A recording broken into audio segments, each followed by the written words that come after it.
صحابہ کے سامنے عثمان نے اتنے صحابہ کے سامنے پیروں کا مسح کیا اور کہا، صحابہ سے پوچھا کہ یہی وضو تھا پیغمبر کا صلی اللہ علیہ وسلم؟ سب نے کہا کہ جی ہاں یہی وضو تھا. جی ہاں وہ پھر گئے. جواب لینا کہ نہیں؟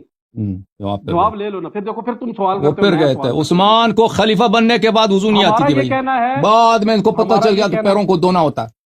بعد میں پتہ چل گیا. اچھا دیکھو اب سن نہیں رہے نا. ہمارا یہ کہنا ہے کہ یہ لوگ مسح خلیفہ بن کے یار عثمان کو خلیفہ بننے کے بعد بھی وضو نہیں آتی تھی. یہ آپ نے کیا بے عزتی کر دی عثمان.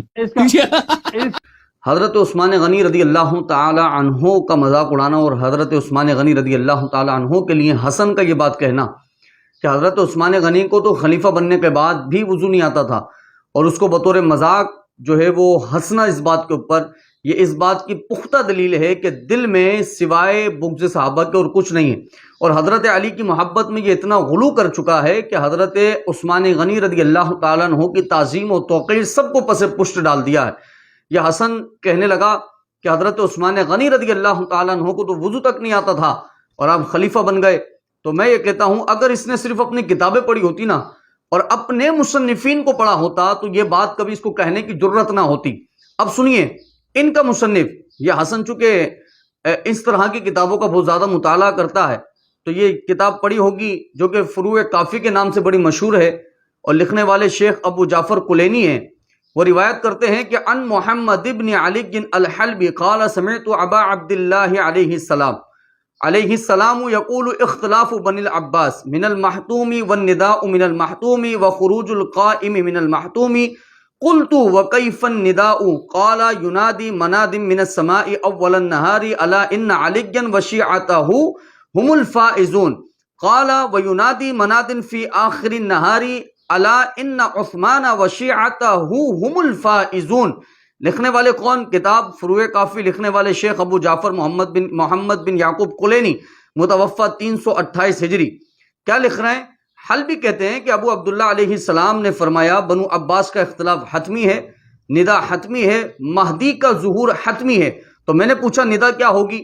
کہا صبح کے وقت آسمان سے ایک منادی ندا کرے گا، اور روایت میں عبارت بھی پڑھ چکا ہوں کہ صبح کے وقت آسمان سے منادی ایک ندا کرے گا. وہ ندا کیا ہوگی کہ سنو علی اور اس کی جماعت ہی کامیاب ہے. کس نے لکھا ہے؟ آپ کے مصنف ہے، آپ کی کتاب ہے. اہل سنت سے اس کا کوئی تعلق نہیں ہے اس کتاب کا، نہ ہی لکھنے والے مصنف اہل سنت کے مصنف ہیں. آپ کے مصنف آپ کی کتاب، اور کیا لکھا کہ سنو علی اور اس کی جماعت ہی کامیاب ہے. اور فرمایا شام کے وقت دوسرا منادی ندا کرے گا، اور روایت کیا ہے وَيُنَادِي مُنَادٍ فِي آخِرِ النَّهَارِ، اور شام کے وقت دوسرا منادی ندا کرے گا. کیا ندا کرے گا؟ الا ان عثمان وعشیتہ هم الفائزون، کہ جس طرح سے علی اور اس کی جماعت کامیاب ہے اسی طرح سے عثمان غنی اور اس کی جماعت بھی کامیاب ہے. وہ عثمان غنی جس پر آپ ہنسے اور آپ کہنے لگے کہ عثمان غنی رضی اللہ تعالیٰ عنہ کو تو وضو کا طریقہ نہیں آتا تھا، انہی عثمان غنی کے لیے آپ کے مصنف نے آپ کی کتاب میں عبارت لکھی ہے. میں تو عبارت بھی پڑھ کے سنا رہا ہوں جبکہ آپ تو عبارت بھی پڑھنا نہیں جانتے. کہنے لگے کہ وَيُنَادِي مُنَادٍ فِي آخِرِ النَّهَارِ أَلَا إِنَّ عُثْمَانَ شِيعَتَهُ هُمُ الْفَائِزُونَ، کہ شام کے وقت منادی ندا کرے گا کہ عثمان غنی اور ان کی جو جماعت ہے وہ کامیاب ہے کامیاب ہے کامیاب ہے.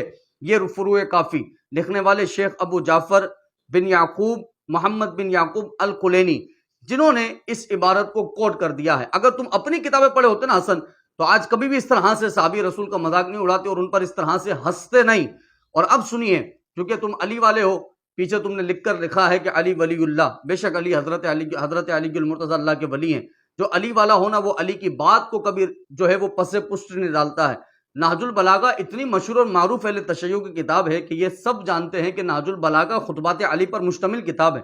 حضرت علی المرتضی رضی اللہ تعالیٰ عنہ کے خطبات نہج البلاغہ کے اندر مشتمل ہے. نہج البلاغہ صفحہ نمبر 566 566 خطبہ نمبر 162 162. حضرت علی المرتضی رضی اللہ تعالی عنہ کو جب سفیر بنا کر عثمان غنی رضی اللہ تعالی عنہ کے پاس کسی کام سے ایک جماعت نے بھیجا تو حضرت علی المرتضی رضی اللہ تعالی عنہ حضرت عثمان غنی رضی اللہ تعالی عنہ کے پاس آئے، اور جملے کیا تھے؟ فرمانے لگے کہ اے عثمان، میں کوئی ایسی بات نہیں جانتا کہ جس سے آپ نہ واقف ہوں. یعنی ہر جو بات علی جانتا ہے وہ عثمان بھی جانتا ہے. آپ کیا کہتے ہیں؟ عثمان غنی کو تو وضو کا طریقہ نہیں آتا تھا، اور حضرت علی کا خطبہ کیا ہے کہ حضرت علی فرماتے ہیں کہ جو علی جانتا ہے وہ لازمی طور پر عثمان بھی جانتا ہے. اور فرماتے ہیں کہ میں آپ کی کس چیز کی طرف رہنمائی کروں، یعنی میں آپ کو کیا مشورہ دوں، اس لیے کیونکہ جس کو میں جانتا ہوں، جس چیز کے بارے میں بھی میں جانتا ہوں، ان تمام چیزوں کے بارے میں آپ جانتے ہیں۔ حضرت علی کے جملے بیان کر رہا ہوں، کیا فرما رہے ہیں کہ میں آپ کی رہنمائی کیسے کر سکتا ہوں کہ آپ تو جو علی جانتا ہے وہ سب آپ کچھ جانتے ہیں۔ اور پھر حضرت علی المرتضی رضی اللہ تعالیٰ عنہ کے جملے ہیں، آپ نے ارشاد فرمایا جس طرح سے آپ نے دیکھا اسی طرح سے ہم نے دیکھا، جس طرح سے آپ نے سنا اسی طرح سے ہم نے سنا، اور ہم جس طرح سے رسول اکرم صلی اللہ علیہ وآلہ وسلم کی صحبت میں رہے اسی طرح سے آپ بھی رسول اکرم صلی اللہ علیہ وآلہ وسلم کی صحبت میں رہے۔ اور اب حضرت علی المرتضی فرما رہے ہیں حضرت ابو بکر حضرت عمر بھی حق پر عمل کرنے میں آپ سے زیادہ نہیں تھے، ان دونوں کی بنسبت آپ رسول اکرم صلی اللہ علیہ وآلہ وسلم کے زیادہ قرابت دار ہیں، اور بلا شبہ آپ نے رسول اکرم صلی اللہ علیہ وآلہ وسلم کی دمادی کا شرف 2 مرتبہ حاصل کیا ہے۔ حضرت علی المرتضی رضی اللہ تعالیٰ عنہ کا یہ خطبہ نمبر 162 نہج البلاغہ صفحہ نمبر 566 میں کے اندر موجود ہے۔ اور آپ نے کہا کہ حضرت عثمان غنی کو تو وضو کا طریقہ نہیں آتا تھا، تو میں کہا حضرت علی تو فرماتے ہیں کہ جو علی جانتا ہے وہ آپ جانتے ہیں، ہر چیز کا علم جو علی کو ہے وہ ہر چیز کا علم عثمان غنی کو ہے۔ اور فرمایا جو ہم نے دیکھا وہ آپ نے دیکھا، جو ہم نے سنا وہ آپ نے سنا، جو ہم نے حضور کی صحبتیں پائیں وہ آپ نے حضور کی صحبتیں پائیں۔ اور فرماتے ہیں کہ آپ حق پر عمل کرنے میں حضرت ابو بکر صدیق اور عمر سے بھی زیادہ جو ہے وہ مرتبہ رکھتے ہیں۔ اور فرمایا حضرت ابو بکر صدیق رضی اللہ تعالیٰ عنہ حضرت عمر فاروق رضی اللہ تعالیٰ عنہ سے زیادہ قرابت داری کا رشتہ رسول اکرم صلی اللہ علیہ وآلہ وسلم کے ساتھ آپ کا ہے کہ آپ نے حضور کی دمادی کا شرف 2 مرتبہ حاصل کیا ہے۔